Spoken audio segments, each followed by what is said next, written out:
Sahabatku, pernahkah kalian merasa terjebak dalam rutinitas yang seolah-olah membuat kita jadi bos besar di segala situasi, termasuk di rumah? Kita sibuk, kita lelah, dan kita berharap semua urusan domestik beres begitu saja. Hari ini, mari kita jeda sejenak dan menengok kembali pada sosok teladan terbaik sepanjang masa, Rasulullah SAW. Beliau bukan sekadar pemimpin negara atau panglima perang yang hebat, tapi di dalam rumahnya, beliau menanggalkan semua atribut kekuasaan itu. Coba bayangkan, seorang pemimpin umat yang paling dihormati, dengan tangan mulianya, menjahit pakaiannya yang sobek. Beliau menambal sendiri sandalnya yang putus. Bahkan, beliau memerah sendiri susu kambing untuk keperluan keluarganya. Ini bukan dongeng, ini adalah fakta sahih yang tercatat dalam sejarah.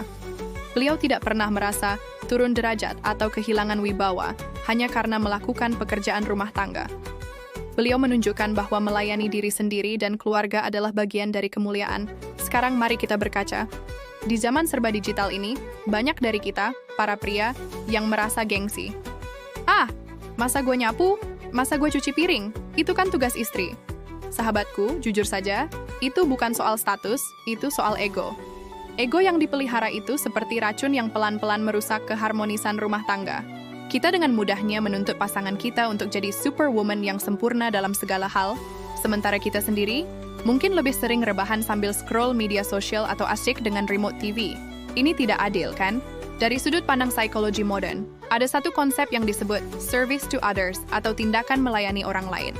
Para ahli sepakat bahwa ini adalah salah satu pilar kebahagiaan sejati dan penangkal stres yang paling ampuh. Ketika kita secara aktif membantu pasangan, bukan hanya beban fisiknya yang berkurang, tapi kita sedang membangun jembatan emosional yang kuat. Tindakan sederhana seperti mencuci piring setelah makan, atau sekadar membereskan tempat tidur adalah pesan nonverbal yang sangat kuat. Pesannya adalah, aku di sini, aku peduli, kita adalah tim. Tindakan-tindakan Rasulullah ini bukan sekadar tentang membantu istri. Ini adalah pelajaran mendalam tentang kerendahan hati, tentang menjadi manusia yang otentik, yang tidak perlu topeng atau status untuk merasa berharga. Beliau mengajarkan kita bahwa maskulinitas sejati itu tidak terletak pada dominasi atau seberapa banyak orang yang melayani kita, tapi pada tanggung jawab, kepedulian, dan kemauan untuk turun tangan. Maskulinitas sejati adalah tentang melindungi dan menenangkan, bukan menuntut dan membebani. Coba deh, mulai hari ini, lakukan satu hal kecil di rumah yang biasanya tidak kalian lakukan. Mungkin bantu melipat pakaian, atau membuatkan teh untuk pasangan di pagi hari. Rasakan perubahannya. Bukan hanya pasangan yang akan merasa lebih dihargai, tapi dijamin, kesehatan mentalmu sendiri akan merasakan vibe positif yang luar biasa. Ada kebahagiaan unik yang datang dari memberi, dari meringankan beban orang yang kita cintai. Ini adalah investasi emosional yang keuntungannya tak ternilai.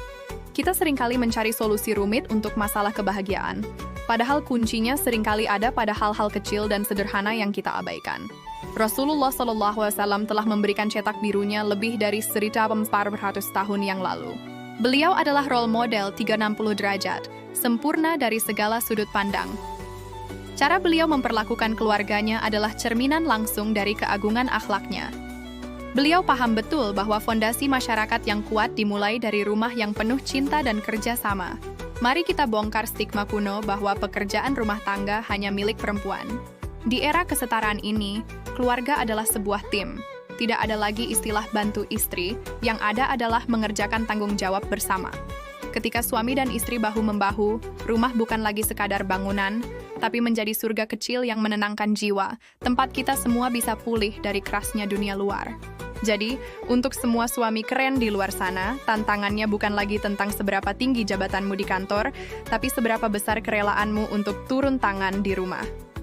Itulah yang akan membuatmu menjadi pahlawan sejati di mata pasangan dan anak-anakmu. Itulah warisan terbaik yang bisa kita contoh dari cara Nabi. Ngomong-ngomong, kami mohon maaf ya jika visualisasi animasi dalam video kali ini mungkin belum sempurna. Editor kami sedang sangat bersemangat untuk terus belajar dan berkembang. Oleh karena itu, kami sangat membutuhkan kritik dan masukan yang membangun dari kalian semua. Tuliskan pendapatmu di kolom komentar ya. Setiap masukan dari kalian sangat berarti bagi kami.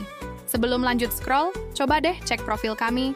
Masih banyak konten inspiratif lainnya yang mungkin bisa mengubah cara pandangmu.